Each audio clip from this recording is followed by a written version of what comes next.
I'm Rachel. I'm here because I want to tell you about my mum, Margaret. Up until 6 months ago, my mum was living very independently right next door to me. And then in the last 6 months, she's been in and out of hospital. What started with a fall has led to a massive decline in her physical and mental health, and she's now currently in a care home within 6 months. So as I said, what started as a simple fall, where they discovered a small fracture in her back. They were going to treat it with pain medication and mobility. She needed to get moving rather than sit and be sedentary. Unfortunately, she had another fall, and when she came out of hospital, a re-enablement package was put in place, which I thought was great at the time. I thought that's going to be really good. I met with the person who ran the team, and she was absolutely fantastic. She sat with my mum and I and talked through what they were going to do to get my mum back on her feet. And I actually thought we were going to do this, and my mum was going to get back to being independent. 24 hours after re-enablement started, she fell again, and had quite a bad cut to her head. I called 111, out of hours came out, and it was such a bad cut to her head that they couldn't stitch it at home, and she had to go to hospital. They suggested calling an ambulance, but because of having to wait and the delays that she'd experienced before, and the fact that I'd been assured that the hospital that I would take her to would know she was coming, they would just stitch her head in a safe environment, and then she'd be released. I decided to put my mum in the car, take her to that hospital, and go to the A&E department where they'd be expecting her. Unfortunately, when we got there, they weren't expecting her. She had to sit and wait in a really rough A&E with lots of drunk people, lots of security guards, and my mum was scared, absolutely scared. We took her into triage, and I said to the nurse, my mum, the doctor had said that they were going to phone through, so you were expecting her. And the nurse's response was, I hate it when they do that. They should know better than to say that they can do that, because we can't even accept calls. It makes us look so silly.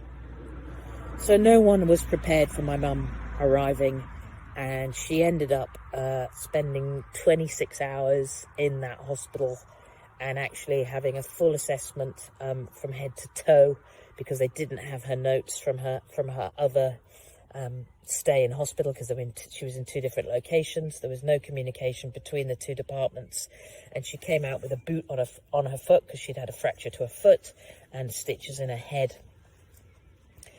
We now got to a point where she'd come home with lots of different pain medications, no blister packs, lots of different syringes sizes, and it was getting really complicated. My time was running out with a re-enablement package, and I was honestly at the end of my tether. I didn't know what I was going to be doing with my mum.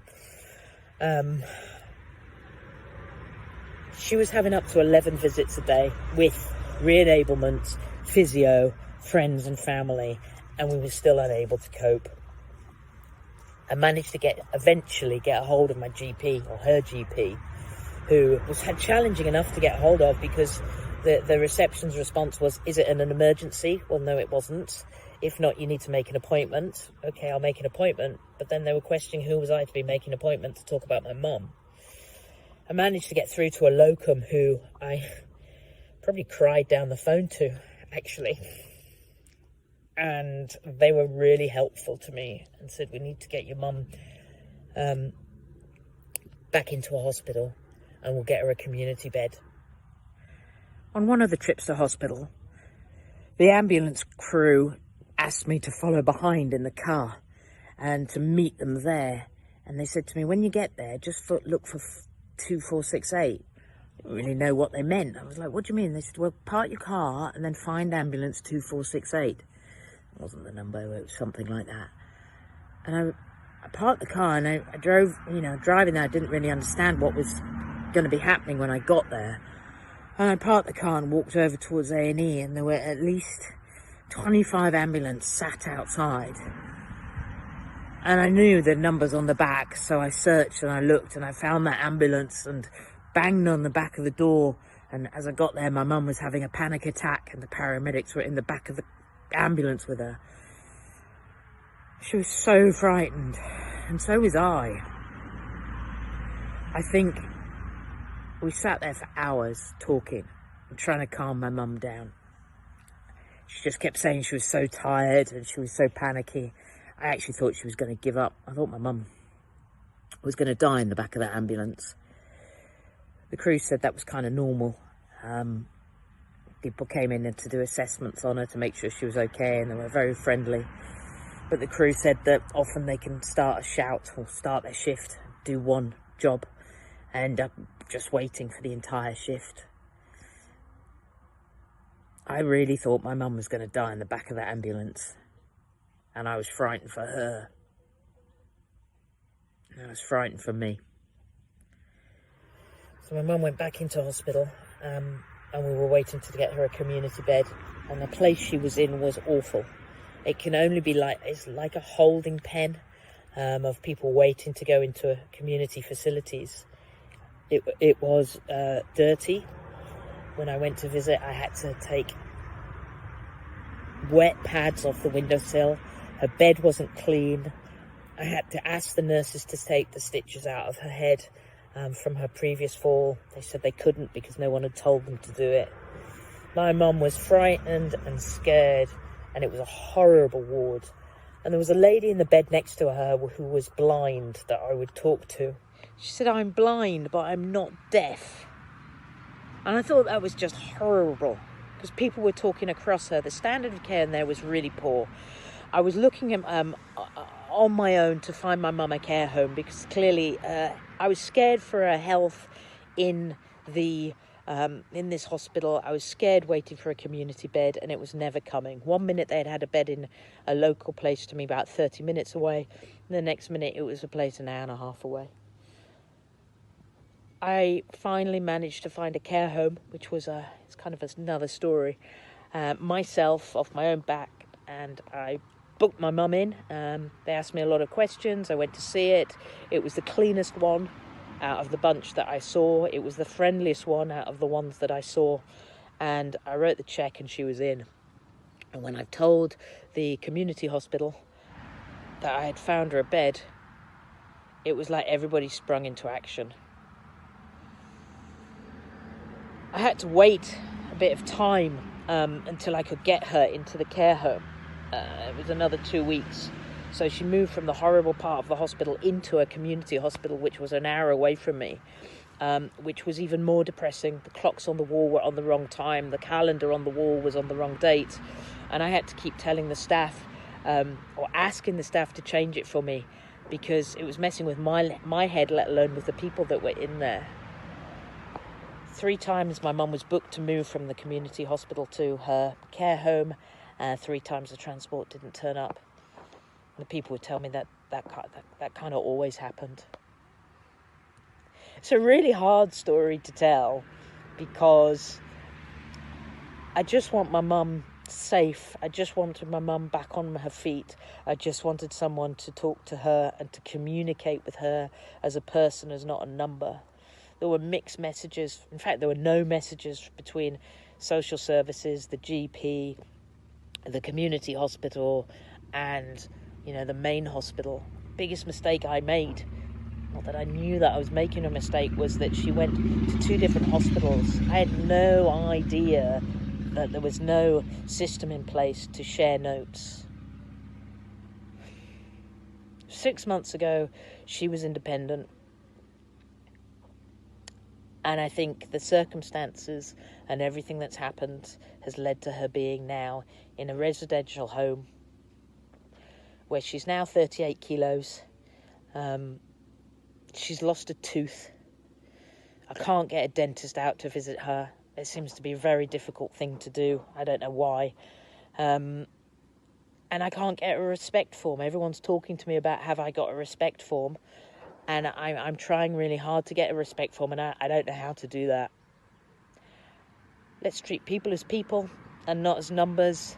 And I hope by sharing this story that is really painful to share, that it will make a difference, and someone else's mum maybe won't fall through the cracks. And I appreciate we're all busy, but But let's try and look after our people more and communicate with people more. We need to better access patient records and share information in a way that supports the system to meet the people's needs. And this will provide enhanced, personalised and preventative care for the local community, bringing care to the home and working in partnership with patients, carers and community to ensure we are user-centred in everything we do. And we need to take every opportunity to collaborate and connect, acting as a system ahead of any organisational gain. My problem is I'm not actually overly concerned about my patient, because to be honest, my patient is well cared for by 2 qualified staff. What I am more concerned about is for that 10 hours that I was with my patient 2 hours ago, who was going to the other treble nines that I couldn't go to because I was stuck in the back of my ambulance for 10 hours. We have a brilliant service in Birmingham. I use it every day.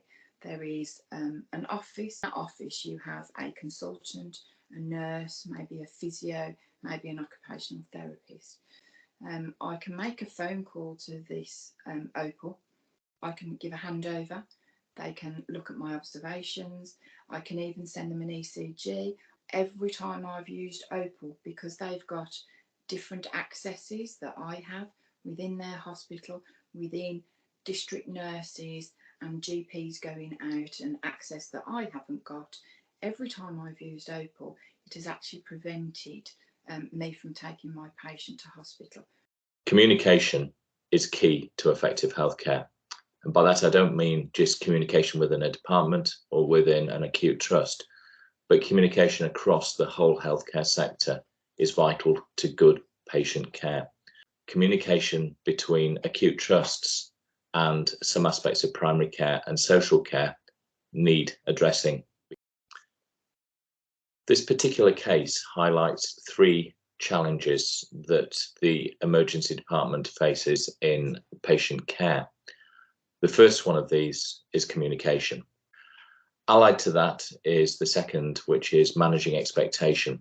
So if a professional in one aspect of healthcare promises something that another professional cannot deliver or is unaware of, then that can have an adverse impact upon patient experience. But the biggest pressure that I and all of my emergency physician colleagues face on a day-to-day basis is that of patient flow. So what I would like to see is for the positive messaging to go out there that it is okay to be seen online. It is okay to have a telephone consultation. Unfortunately, patients being queued outside of the emergency department waiting to come in is a new sort of normal, if you like. I think it's very easy to say you want more staff and you want more beds. This will absolutely help. However, as we've often seen with a lot of hospitals, we tend to just keep adding a ward, adding a ward, adding a ward. And that simply is not a solution. Trying to invest in those services to keep patients in their own homes for longer, if that is what they want to do. We as a system, we need to find improved ways of keeping people healthy and safe at home. Our experience as domiciliary carers tell us that when people go into acute community or rehabilitation hospitals, they often come back with very reduced mobility. This then places additional strain on us and adult social care. Whilst we scrabble around trying to meet those unplanned care needs. You have the care homes who are already under so many stresses that helping to manage and maintain a patient's oral health is often not a priority. And then when the things do go wrong and residents are in pain, it's really, really difficult to access dental services to correct those things. So, even that as a side, at the core of it, you have a person. And in the case of Margaret in this story, she was in a great position to start with. And just because someone enters home doesn't mean that these things are no longer a priority. And really, unfortunately, in this case, she lost a tooth. So that reduces someone's dignity. Then they don't want to smile anymore, to reduce their quality of life. If they're in pain, then they may not eat as much. And it's understandably quite a difficult situation to then access dental care to fix those things. So this is my mum, Margaret. You've heard the story so far, and I've filled her in, and she's wants to try and make a difference. So have you got anything to say, Mum? Well, it's time someone joined all the dots together instead of the number of times I've been sort of left in space, as it were, with waiting for someone to come and give me the support that never arrived. Yeah. But it's nice that people are listening, isn't it? Oh, yes. And it's good that people will know the truth and not something invented. Yeah. And maybe we can make a difference for the future. Oh, that would be wonderful. Yeah? Yeah. Then it would make all my trials and tribulations worth it.